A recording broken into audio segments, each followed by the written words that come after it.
ओम श्री कृष्ण परमात्मने नमः। अथ द्वादशोऽध्यायः भक्तियोगः।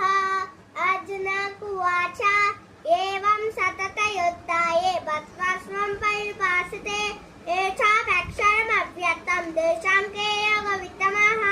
श्रीभगवानुवाच मय्यावेशमनो एवं नित्ययुक्ता उपासते श्रद्धया परयोपेताः ते मे यत्ततमामताः। एतवक्षरमनिर्देशम् अव्यक्तं पर्युपासते सर्वत्र गमचिञ्चन् च कूटस्थमचलं ध्रुवं सन्नियम्नेन्द्रियग्रामं सर्वत्र कमबुद्धयः ते प्राम्भुवन्ति मामेव सर्वभूतैः ते रताः। क्लेशोऽधिकतरस्येषा अव्यक्तासक्तचेतसा अव्यक्ताैकतरदुःखं देहवत्तिरवाप्यते। एतु सर्वाणि कर्माणि मयि सन्न्यस्तमत्पराः अनन्येनैव योगेन मां ध्यायन्त उपासते तेषामहं समुद्धतं च संसारसागरात्। भवान् मे न चिरादुपादा मय्यावेशितचेतसा मय्येव मन आदक्ष्व मयि बुद्धिं निवेशय निवशिष्यसि मय्येव अतो ऊर्ध्वं न संशयः। अथ चित्तं समाधातुं न शक्नोषि न स्थिरम् अभ्यासयोगेन ततो मामे जातुं धनञ्जय। अभ्यासेऽप्यसमर्थोऽसि मत्कर्म परमो भव मम दमति कर्माणि पर्वं सिद्धिमवाप्स्यसि।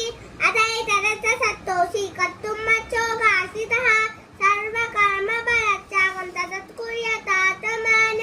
श्रेयो हि ज्ञानमभ्यासात् ज्ञानाज्ञानं विशिष्यते ज्ञानात् कर्मफलत्यागं ज्ञागच्छान्तिरनन्दनम्।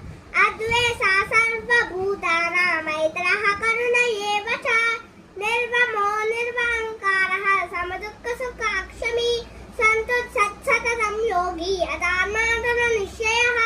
मय्येऽर्पितमनो बुद्धिः यो मद्भक्तः स मे प्रियः। यस्मान्नो विजते लोको लोकान्नो विजते जयः। अर्षमर्षभनोते गैः मुच्चो यस्य च मे प्रियः। अनपेक्षस्तु सिद्धक्षः उदासीनो ततव्यतः सर्वारम्भपरित्यागी भक्तिमान् यस्य मे प्रियः। यो न हृष्यति न द्वेष्टि न शोचति न काङ्क्षति शुभाशुभपरित्यागी भक्तिमान् यस्य मे प्रियः। समशत्रौ च मित्रो च तथा मानयोः श्रीतो न सुखदुःखेषु समसङ्गविवर्जितः। तुर्यनिन्दाश्चरमतिः सन्तुष्टो येन केनचित् अनिकेतः